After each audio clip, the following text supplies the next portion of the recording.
Welcome to the deep dive.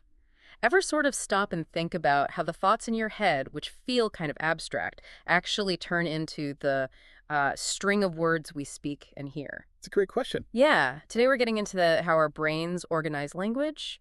We'll look at different sentence structures across languages and some universal patterns that pop up. Mm. Think of this as a bit of a shortcut, to understanding how language really works under the hood, whether it's your own or others you might hear. And the core puzzle, really, is how that internal hierarchical structure, like a mental blueprint almost, Yeah. with parts nested inside other parts. Right. How does that become the simple linear sequence of words, one after the other? It's like taking this complex mental object and stringing it out bead by bead. Okay, so how does that blueprint become a line? I know one big idea is Keynes' linear correspondence axiom. That's right, the LCA. Yeah. It sounds technical maybe, but the basic idea is pretty straightforward.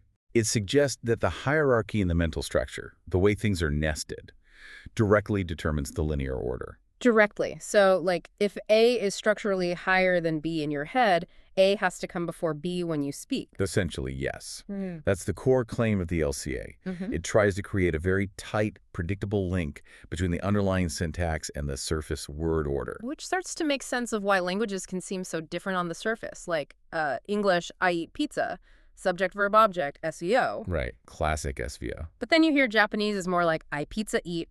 Subject, object, verb, SOV. Exactly. Or Irish, where Yeah. you might get the first verb, subject, object, VSO, eats John pizza, basically. Wow, okay. So they're all expressing a similar core thought. The same basic proposition. But they linearize it differently. SVO, SOV, VSO, just different ways to lay out that blueprint. Precisely. These are different linearizations. But what's really fascinating is that even with these variations, linguists find patterns. There seem to be universal tendencies in how languages arrange things. Okay, universals, like this head directionality thing I've read about. What's that about? Ah, right. So think of phrases having a central word, the head. In a verb phrase like eat pizza, the verb eat is the head. Okay, the main action. Exactly. Head directionality is about whether that head word typically comes before its companions, its complements, or after them. So English is eat pizza head first. Generally, yes. English tends to be head initial in many phrase types.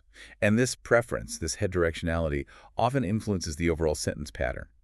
SOV languages, for instance, often tend to be head final. Interesting. But what about languages where the word order feels looser?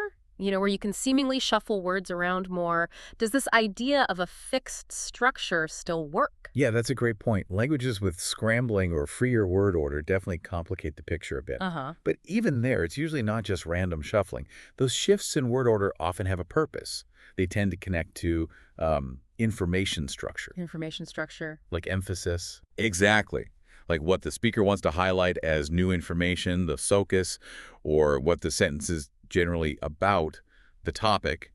You might move a word to the front to emphasize it, for example. So even in flexible languages, the order isn't arbitrary. It's still principled, just flexible for communicative reasons. That's a good way to put it. Linearization isn't just about raw grammar. It interacts deeply with how we package information for the listener. And what about agreement? Like how verbs change form depending on the subject. I eat, she eats. Does that fit into this linearization picture? Oh, absolutely. Agreement features are like grammatical glue, right? They reflect the underlying relationships between words in that hierarchical structure. Okay. So when that structure gets linearized into word order, the agreement patterns we see on the surface are basically reflections of those deeper connections being mapped out. It all ties together. Which leads, I guess, to these broader language types people talk about. Like SVO languages often share other features, and SOV languages share different ones. Precisely. That's linguistic typology. The dominant word order, often linked to head directionality, tends to correlate with other grammatical properties, like whether a language uses prepositions in the box or postpositions, the box in. Ah, interesting. You see these clusters of features across languages. So wrapping this up then, linearization theory is essentially trying to bridge that gap between the complex structure in our minds and the simple line of words we speak. Exactly. It's trying to find the principles that govern how that translation happens, explaining both the diversity we see across languages and the underlying unities. Things like the LCA, head directionality, they're tools to understand that mapping. Fascinating. So the key takeaway for you, the listener, is that word order isn't just arbitrary. It's this incredibly complex result of underlying mental structures, universal principles, maybe some language-specific rules, and even how we want to emphasize things. Well put. It reveals so much about how language works. Right. So here's a thought to leave you with. Next time you're listening to someone speak, or even thinking about your own language, pay attention to the word order. What patterns do you notice? And can you maybe sense that hidden structure underneath influencing what you're hearing? It might just change how you listen. Definitely something to ponder. Thanks for taking this deep dive with us.